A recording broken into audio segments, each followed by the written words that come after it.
Binomial distribution, Poisson distribution खत्म हुआ ही नहीं था कि ये नॉर्मल डिस्ट्रीब्यूशन भी आ गया। अब जितना ये नाम में नॉर्मल है, इसमें कुछ ऐसा नॉर्मल है नहीं। क्वेश्चन इसके घुमा फिरा के आते हैं जो आपके सर के ऊपर से जाना लाजमी है, लेकिन डोंट वरी, आज के वीडियो में हम बात करेंगे कॉन्सेप्ट्स की कि जो आपको नॉर्मल डिस्ट्रीब्यूशन में क्वेश्चन सॉल्व करने में बहुत ही ज़्यादा हेल्प करेंगे।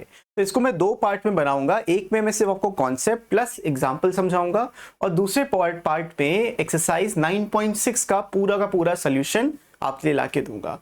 तो hello everyone, welcome back to my channel. My name is Hrithik Raj and शुरू करते हैं with the basic concepts of normal distribution. अभी तक हमने जो भी प्रोबेबिलिटी में देखा वो हम डिस्क्रीट वेरिएबल की यहाँ बात कर रहे थे। रैंडम वेरिएबल यहाँ पे भी है जैसे वहां पे था, लेकिन वो डिस्क्रीट था और ये कॉन्टिन्यूअस है। अब कॉन्टिन्यूअस रैंडम वेरिएबल की क्या जरूरत होती है? जब हम कॉइन थ्रो कर रहे थे, डाइस थ्रो कर रहे थे, सब कुछ फेंक रहे थे, तो उसमें या तो जब डाइस का एग्जांपल ले लें अगर, तो 1 2 3 4 5 6 आ रहा था, कॉइन में हेड या टेल आ रहा था। आप चाहे 10 कॉइन्स फेंको तब भी हेड या टेल आएगा। तो हो सकता है 5 हेड्स आए, 10 हेड्स आए, कभी ऐसा हो सकता था कि 5.5 हेड्स आ रहे हो, पॉसिबल ही नहीं है। तो नॉर्मल डिस्ट्रीब्यूशन उन्हीं सारे केसेस की बात करेगा जिन चीजों में क्वांटिटीज डेसिमल में आ रही हो और पूरा होल नंबर ना एग्जिस्ट कर रहा हो। जैसे कि कंटिन्यूअस रैंडम वेरिएबल क्या होता है? वेरिएबल जो इन्फिनिट वैल्यूज लेता है, किसमें? हाइट में, वेट में, टाइम में। अब अगर आपको एक स्कूल में देखना है कि इतने हाइट के कितने लोग हैं, तो आप हाइट का क्या लिखोगे? 145 सेंटीमीटर। बट व्हाट इफ कोई 145.1 सेंटीमीटर का हुआ या 145.5 सेंटीमीटर का हुआ? सो हम क्या करते हैं, एक रेंज ले लेते हैं कि 145 सेंटीमीटर से 170 सेंटीमीटर के बीच में जितने हैं, या 145 से 150 सेंटीमीटर में उतने लोग इधर आ जाएं। तो इस तरीके से एक रेंज में हाइट्स चलती हैं। तो उसके लिए हमें कंटिन्यूअस रैंडम वेरिएबल की जरूरत भी पड़ती है। It's probability distribution is called continuous probability distribution. ठीक है, जैसे डिस्क्रीट का एक सिंगल वैल्यू का आ रहा था, उस रेंज का प्रोबेबिलिटी यहां पे आपको मिलेगा। अब बात करते हैं प्रोबेबिलिटी डेंसिटी फंक्शन की। इसको आगे बढ़ते हुए हम पीडीएफ का नाम देंगे। For a function fx to be a valid probability density function, it must satisfy. किसी भी फंक्शन को अगर प्रोबेबिलिटी डेंसिटी फंक्शन बोलना है तो ये तीन कंडीशन उसको सेटिस्फाई करनी पड़ेगी। पहली कंडीशन ये है कि जो भी फंक्शन का आउटपुट है वो 0 से बड़ा होना चाहिए, और -∞ से लेके इन्फिनिटी तक अगर हम इसका इंटीग्रेशन कर रहे हैं तो उस फंक्शन का इंटीग्रेशन का एरिया अंडर द कर्व है वो 1 आना चाहिए। दूसरी बात, अगर आप कोई भी रैंडम वेरिएबल ले रहे हो a और b के बीच में, तो उसका integration a to b fx dx आना चाहिए। तो ये जो कॉन्टिन्यूअस प्रोबेबिलिटी है, continuous density function, probability density function है, वो क्या करता है, आपको कॉन्टिन्यूअस रेंज में देता है। इसीलिए हम इंटीग्रेशन का यूज करेंगे। लेकिन डोंट वरी, आपको इस चैप्टर में इंटीग्रेशन का बिल्कुल भी यूज नहीं करना, आपको z टेबल का यूज करना है। वो आगे क्या होता है मैं आगे समझाऊंगा। अब यहाँ पे देखो, कुछ नॉर्मल डिस्ट्रीब्यूशन का कर्व जो होता है वो इस तरीके से दिखता है, जो बीचों बीच सबसे हाईएस्ट पॉइंट पे होता है। ये x इक्वल्स टू 0 या z इक्वल्स टू 0 पे आप बोल सकते हो कि जो वैल्यू होती है वो 0.5 होती है, लेकिन एग्जैक्ट एक लाइन की वैल्यू नहीं होती है, वो एरिया की वैल्यू बता रहा है। तो आगे पढ़ते हैं।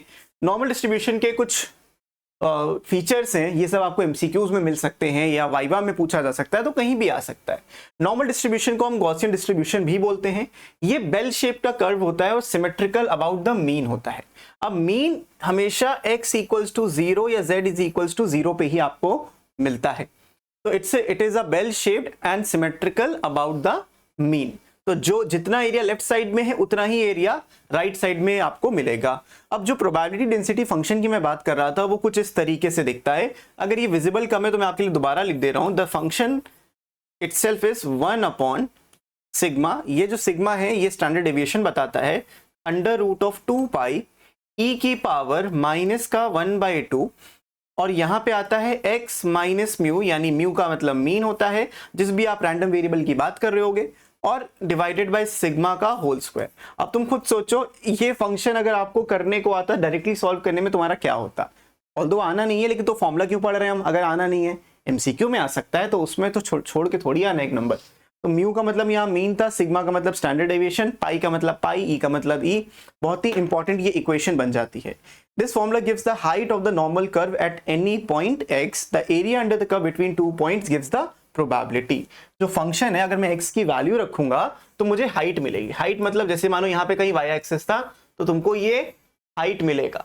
This is the height. कितनी हाइट पे? जिस भी x पे देखोगे fx तुमको हाइट देगा, जो नॉर्मल फंक्शंस का काम होता है। और इसके अंडर जो एरिया है वो आपको प्रोबेबिलिटी देगा, जितना एरिया वो कवर करेगा उतनी उस जगह की प्रोबेबिलिटी होने की चांसेस ज्यादा है। अब आगे बढ़ते हैं इसके ऊपर, स्टैंडर्ड नॉर्मल डिस्ट्रीब्यूशन। आपको स्टैंडर्ड नॉर्मल डिस्ट्रीब्यूशन और z की वैल्यू पे ही यहाँ पे काम करना है। स्टैंडर्ड नॉर्मल डिस्ट्रीब्यूशन क्या होता है, जहां पे मीन जो 0 हो, और मीन 0 होगा तो मीडियन भी 0 होगा और मोड भी 0 होगा। ये स्पेशलिटी है नॉर्मल कर्व की, mean equals to median equals to mode. तो ये तीनों वैल्यूज इक्वल होती हैं फॉर दिस पर्टिकुलर कर्व। अब यहाँ पे स्टैंडर्ड डेविएशन 1 होगा, मीन होगा 0। तो वेरिएबल जो बनेगा यहाँ पे भी ये क्या है, एक रैंडम वेरिएबल है, लेकिन उसका नाम चेंज करके हम z बोलते हैं। तो जो प्रोबेबिलिटी डेंसिटी फंक्शन होता है स्टैंडर्ड नॉर्मल डिस्ट्रीब्यूशन कर्व का, वो कुछ ऐसा दिखता है z के टर्म्स में। fz is equals to 1/2 pi e raise to the power z square by 2। तो माइनस जेड स्क्वायर बाय 2 ये फंक्शन होता है। अब z की डिफरेंट वैल्यूज के लिए आपको डिफरेंट आउटपुट मिलता है, और हर बार आपको कैलकुलेट ना करना पड़े इसलिए आपको एक z टेबल यहाँ पे प्रोवाइड की जाती है। अब एरिया को मैं बताता हूँ और z टेबल आपको पहले दिखाता हूँ किस तरीके से होती है। This is the z table. ये कुछ मिलेगी, z की वैल्यूज आपको क्वेश्चन में दी होती हैं, उसके बेसिस पे आपको टेबल देख के निकालना है। ये टेबल आपको कहाँ मिलेगी, आपकी बुक के पीछे साइड में ये टेबल ऑलरेडी एग्जिस्ट करती है, जहां पे z की वैल्यू जो होगी वो बताएगी कि उसके लेफ्ट में एरिया कितना है। तो इसके बारे में भी चलो बात कर लेते हैं। अभी आपने ये देखा, अब हम बात करेंगे area under the standard normal curve. अगर आपसे कभी भी बोला जाए कि आप z लेस देन प्रोबेबिलिटी, ये ऐसा लिख के आएगा प्रोबेबिलिटी z लेस देन, यहाँ पे स्मॉल z लिया है, कई लोग कंफ्यूज हो सकते हैं, मैं इसको k बोल दे रहा हूं। और ये जो k है ये क्वेश्चन पेपर में आपको दिया रहेगा, तो कभी भी ये चीज लिखी हो तो आपको बताया जा रहा है कि ये लेफ्ट साइड का एरिया है। मान लो यहाँ पे k की value, this is the value of k, तो ये जो एरिया बताएगा, जो प्रोबेबिलिटी डेंसिटी फंक्शन बनेगा वो कुछ ऐसा आपको दिखेगा। ठीक है, तो ये कन्वर्ट हो जाता है। जब भी आपको ये बोला जाए तो आप इसको प्रोबेबिलिटी डेंसिटी फंक्शन f में कन्वर्ट करोगे। क्वेश्चन p में होगा, आप उसको f में लिखोगे और यहाँ पे सीधा सीधा वो छोटे वाले z की वैल्यू, इस केस में छोटा z था तो वही z लिख देना है। हमारे केस में अगर k है तो मैं fk लिख दूंगा। बेसिकली लेफ्ट एरिया डिनोट करेगा जो भी पॉइंट है x एक्सिस के ऊपर उसके लेफ्ट साइड वाली वैल्यू। और अगर बोला गया है कि जो आपका प्रोबेबिलिटी डिस्ट्रीब्यूशन निकालना है z1 z2 के बीच में, अब z1 z2 क्या है, ये दो वैल्यूज हैं उसी बेल शेप कर्व पे। मान लो ये है, this is z1 and this is z2, तो इसमें क्या होगा, एरिया बिटवीन टू वैल्यूज। इसके अभी हम आगे फॉर्मूला भी देखेंगे, लेकिन ये वाली चीज जो है वो इतने एरिया को रिप्रेजेंट कर रही है। और z ग्रेटर देन z होगा तो वो राइट साइड वाला बताता है। मतलब अगर मान लो ये z पॉइंट है तो वो राइट वाला एरिया बता रहा है, अगर कभी भी आपको ऐसा दिया हो। हम हमेशा लेफ्ट एरिया की बात करेंगे, तो इस केस में क्या करना है वो भी मैं आपको आगे बताता हूँ।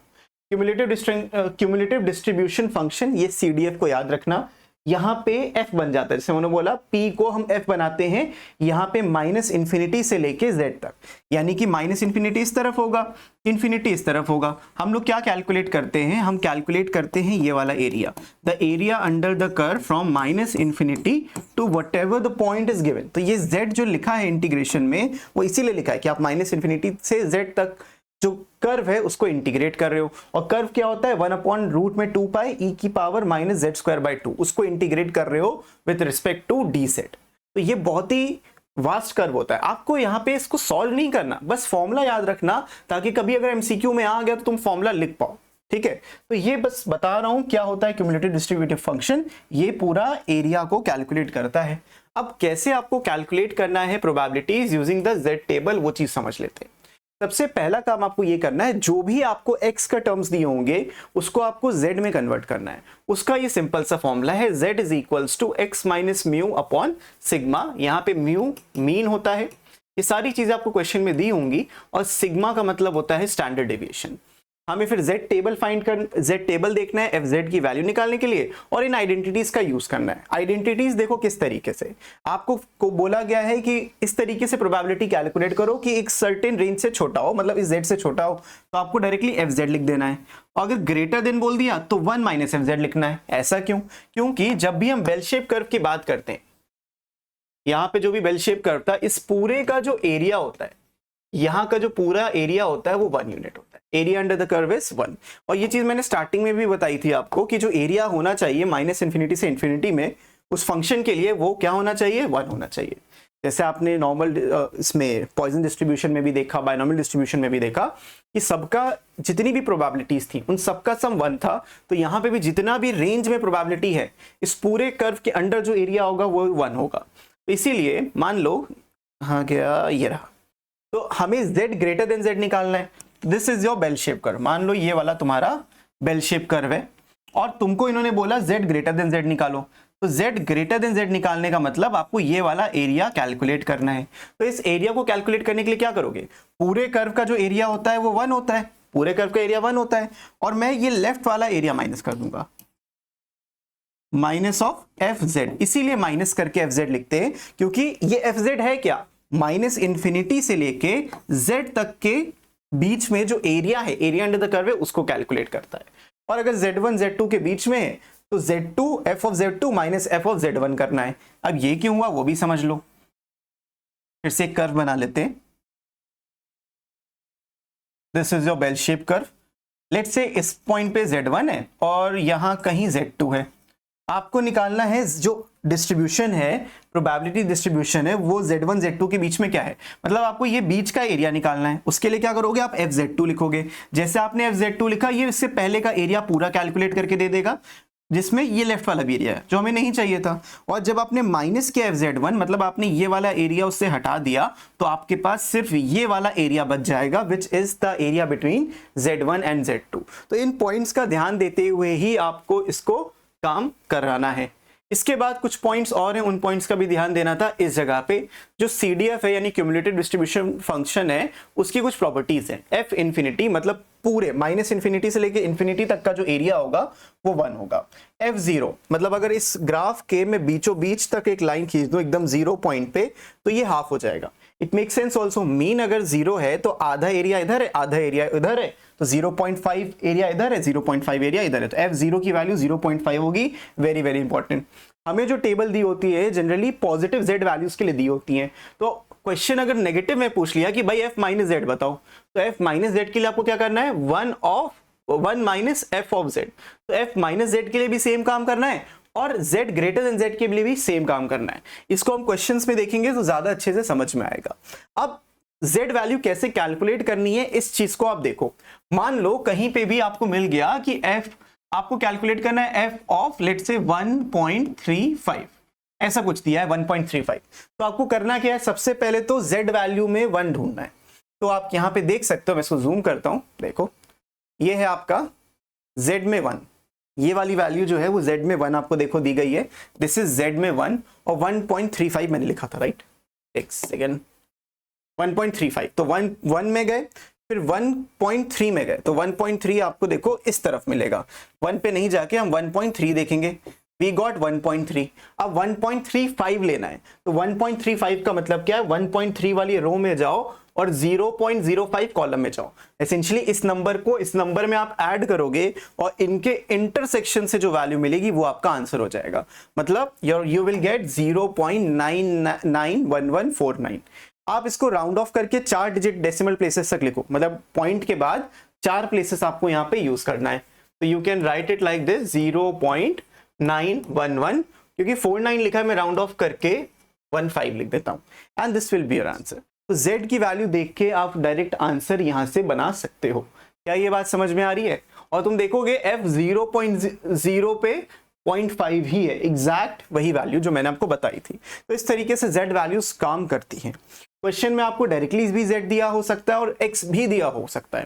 तो अगर x दिया होगा तो क्या करोगे और z दिया होगा तो क्या करोगे, वो मैं बताता हूँ। z दिया होगा तो टेबल देख के तुरंत आंसर लिख देना, लेकिन अगर x दिया है तो क्या करना है, उसको इस एग्जांपल से समझते हैं, आपको अच्छे से समझ में आएगा। क्वेश्चन में बोला गया है the marks obtain in a certain examination follow a normal distribution with mean 30 and standard deviation 10। तो मीन का तो वैल्यू 30 है और स्टैंडर्ड डेविएशन का वैल्यू 10 है। 1000 बच्चों ने पार्टिसिपेट किया एग्जामिनेशन में। कैलकुलेट करना है आपको नंबर ऑफ स्टूडेंट जिन्होंने इतना स्कोर किया। अब नंबर ऑफ स्टूडेंट्स के लिए पहले आपको उनकी प्रोबेबिलिटीज को कैलकुलेट करना है, यानी कि वो बच्चे जिन्होंने 33 मार्क्स से कम स्कोर किया। और रिमेंबर जो मीन ये सब है ये x के टर्म्स में होता है। x is basically your marks. यहाँ पे x क्या है, आपके मार्क्स। हमें वो बच्चे चाहिए जिन्होंने 33 मार्क्स से कम स्कोर किया। मतलब पहले पार्ट में आपसे सवाल ये पूछा है कि ऐसे x की वैल्यू बताओ जो 33 से कम है। एक चीज मैं आपको और बताना चाहूंगा इस केस में कि कभी भी डिस्ट्रीब्यूशन फंक्शन के लिए इक्वल टू लगा हो या ना लगा हो, दोनों का मतलब सेम है, तो उतना टेंशन मत लेना। सर ने लिखा कि x लेस देन 33, अगर इक्वल टू लगा देते तो क्या होता, दोनों का मीनिंग यहाँ पे सेम होने वाला है, तो इस बात का ध्यान देना। तो inclusion of exclusion of the boundaries doesn't matter in the continuous probability. ये गलती बहुत बच्चों से होती है। मन में आता है सर इक्वल टू लगाएं ना लगाएं, लगाएंगे तो क्या क्वेश्चन में चेंज होगा? कोई चेंज नहीं होगा, बस आपको ये समझना है। अब ये जो वैल्यू है बेटा, आपको x दिया, x जो है वो 33 से छोटा होना चाहिए। मतलब अभी के लिए आप x को 33 मानोगे, म्यू को 30 मानोगे और सिग्मा को 10 मानोगे। इससे आपको z कैलकुलेट करना है। z कैलकुलेट करने का भी फॉर्मूला देखा था, x minus mu divided by sigma. तो यहाँ पे आप सब वैल्यूज रख दीजिए, 33 माइनस का 30 डिवाइडेड बाय 10, तो 3/10 मिल जाएगा, विच इज इक्वल्स टू 0.3। तो z आपको 0.3 मिल जाएगा। अब जैसे ही z 0.3 मिल गया, आपको प्रोबेबिलिटी निकाल लेनी है z लेस देन 0.3 की। क्या ये बात समझ पाए कैसे मैंने x को कन्वर्ट किया z में? ये चीज इस तरीके से कन्वर्ट होगी z निकालने के बाद। और मुझे इसको देखना था, ये डायरेक्टली मैं f बना सकता हूं, p को f बनाएंगे अगर z में क्वेश्चन आ गया, तो यहां पे सीधा सीधा 0.3 आ जाएगा। अब आप देखोगे टेबल, तो 0.3 पे 0.6179 है, तो आंसर यहां से मिल जाएगा आपको 0.6179। तो यहां तक आपको पहुंचने की मेहनत करनी है, फिर आपकी मेहनत टेबल करेगी। टेबल आपको डायरेक्टली वो distribution, cumulative distribution function solve करके देती है, यानी आपको इंटीग्रेशन ना करना पड़े। तो 0.6179 आ जाएगा। अब इससे क्या होगा, आपके पास 1000 बच्चे थे, ये 1000 बच्चे थे, ये प्रोबेबिलिटी थी कि 33 मार्क्स से कम लाए। तो जो नंबर ऑफ स्टूडेंट्स होंगे, नंबर ऑफ स्टूडेंट्स 1000 बच्चों में आपके ये प्रोबेबिलिटी आ रही 0.6179। तो यानी कि इसको आप जब मल्टीप्लाई करोगे 617.9 बच्चे, अब बच्चे डेसिमल में तो होते नहीं है, तो आप लिखोगे अप्रोक्सीमेटली 618 स्टूडेंट्स ऐसे होंगे जो 33 मार्क्स से कम लेकर आए हैं। ठीक है ना? ये क्यों आ रहा है? मीन और स्टैंडर्ड डेविएशन की वजह से ये डिपेंड करता है। अब मोर देन 50 मार्क्स की भी बात कर लेते हैं, सेकंड पार्ट की यहां बात करते हैं। सेकंड पार्ट में आप क्या करोगे, probability of x greater than 50, फिर से इसको z में कन्वर्ट करोगे। z में कन्वर्ट करने के लिए यही वाला फॉर्मूला आपको यूज करना है। मैं यहां पे आगे कर लेता हूं। तो z की जो वैल्यू आ जाएगी वो आ जाएगी 50 माइनस 30 डिवाइडेड बाय 10। तो ये आ जाएगा 20/10 विच इज 2। तो z मिल जाएगा 2, और जिस तरीके से सिंबल इधर लगा है वैसे ही आपको इसको कन्वर्ट भी करना है, z ग्रेटर देन 2। और ग्रेटर देन का फॉर्मूला मैंने आपको बताया था, अगर कभी भी ग्रेटर देन कोई नंबर लिखा हो, आपको लिखना है 1 माइनस f ऑफ, इसको कन्वर्ट करेंगे f of z equals to 2, z या फिर अभी p लिखा रहने देते, p z less than 2। Greater than हटाना है तो लेस देन लगाना है, और लेस देन जैसे ही आ गया आप लिखोगे f ऑफ 2। ठीक है, जैसे ही लेस देन आएगा आप उसको f में कन्वर्ट करोगे कुछ इस तरीके से। तो 1 माइनस f ऑफ 2 आप देखोगे, इस टेबल से देख लो f2 पे वैल्यू, यहाँ पे 2 है और 2 के बाद कुछ नहीं है, 2.0 हो जाएगा 0.97725। तो 9772 आ जाएगी इसकी प्रोबेबिलिटी, 0.9772 आ गई। यानी कि 1 में से माइनस कर दो उसको, 1 में से जब आप माइनस करोगे आपको मिल जाएगा 0. इसको देखोगे तो 8 आ गया, इसको देखोगे तो 2, वापस से 2 और 0.228। तो ये प्रोबेबिलिटी आ रही है कि 50 मार्क्स से उन्होंने ज्यादा स्कोर किया है। अब अगर ये प्रोबेबिलिटी है और नंबर ऑफ स्टूडेंट्स 1000 थे, तो यहां से भी आप सेम तरीके से टोटल नंबर ऑफ स्टूडेंट्स निकाल सकते हो। तो you will get number of students as 1000 multiplied by 0.0228 which is roughly 22.8। अब 22.8 तो हो नहीं सकता, तो 23 स्टूडेंट्स ऐसे होंगे जो 50 से ज्यादा स्कोर कर रहे होंगे। तो दिस इज योर आंसर। ठीक है ना? इस तरीके से देखो, x लिया, z में कन्वर्ट किया, z निकालने के बाद भी आपको नंबर ऑफ स्टूडेंट से मल्टीप्लाई, कई क्वेश्चन में हो सकता है ना करना हो, लेकिन ये एक वेल राउंडेड क्वेश्चन था जिसमें आप हर चीज डायरेक्टली देख के समझ पा रहे होगे। अब इसके बाद लास्ट पार्ट इसका कर लेते हैं, बिटवीन 30 एंड 45 मार्क्स। सारे के सारे पार्ट्स आपको यहां से क्लियर होंगे, बिटवीन 30 एंड 45 मार्क्स। तो आपको इसमें थर्ड पार्ट में बोला है कि बताओ क्या प्रोबेबिलिटी है 30 एंड 45 मार्क्स के बीच में आने की। तो इसको पहले तो z में कन्वर्ट करो दोनों वैल्यूज। तो z इज इक्वल्स टू, अगर आप 30 लेके चलोगे तो 30 माइनस 30 डिवाइडेड बाय 10 जो कि 0 आता है, और अगर आप 45 लेके चलोगे तो 45 माइनस 30 डिवाइडेड बाय 10 मीन और स्टैंडर्ड डेविएशन। तो 15 बाय 10 आपको मिल जाएगा 1.5। तो ये 1.5 मिल गया। मतलब अब आपका जो क्वेश्चन होगा वो चेंज हो जाएगा एज प्रोबेबिलिटी ऑफ 0 से लेके, अब क्योंकि z की वैल्यूज लिख रहे हैं 0 से लेके 1.5, चीजें z में होनी चाहिए, बस ये इंपॉर्टेंट है। अब मैं z ऐसे क्यों बनाता हूं, अगर आपका भी ये क्वेश्चन है, क्योंकि 2 से बहुत ज्यादा कंफ्यूजन हो जाए अगर मैं ना बनाऊं तो, इसीलिए z में अभी जब आप भी बहुत ज्यादा मैथमेटिक्स करने लगोगे ये z काटने की आदत वो नेचुरली आ जाती है। तो 0 से लेके 1.5 आपको कैलकुलेट करना है, और जैसे ही आपको इस रेंज में वैल्यू मिल जाती है you can convert into f। यहां आ जाएगा f of 1.5 minus f of 0। अब ये दोनों वैल्यूज आप टेबल में देख सकते हो। f ऑफ 1.5 देखने के लिए क्या करना है, वो डायरेक्टली लिखा होगा f ऑफ 1.5 ये होता है 0.9331, इसको हम 0.9332 लिख देंगे यहां पे वापस आके 0.9332 माइनस करेंगे f0 से। अब f0 के लिए आपको ना टेबल देखने की कोई खास जरूरत है नहीं, f0 आप डायरेक्टली 0.5 लिख सकते हो एंड दैट इज इट। तो यह आ जाएगा 0.4332 and this is your answer for f probability 0 से 1.5 या 30 से 45 मार्क्स के बीच में आने वाले बच्चे। अब ये बच्चे कितने होंगे 30 से 45 बीच में आने वाले, ये तुम बोलोगे कि ये हो जाएंगे सीधा सीधा number of students equals to 1000 into 0.4332, तो ये हो जाएगा 433.2 और इसको राउंड ऑफ करेंगे तो 433 स्टूडेंट्स तुमको मिल जाएंगे जो 30 से 45 मार्क्स के बीच में लेकर आए हैं। I hope this question is clear to all of you. बहुत ही ज्यादा बेहतरीन क्वेश्चन था ताकि आप पूरा एक नॉर्मल डिस्ट्रीब्यूशन को अच्छे से समझ पाओ, x क्या होता है, z क्या होता है, एंड दैट इज इट। ठीक है, तो इस वीडियो में इसको छोटा रखते हैं, कॉन्सेप्ट्स के लिए ही रखते हैं। बाकी चीजें, बाकी बातें यानी एक्सरसाइज के क्वेश्चंस की बातें हम नेक्स्ट वीडियो में एक सेपरेटली करेंगे। लेकिन तब तक के लिए क्या करना है, keep practicing, keep learning, take care and bye bye.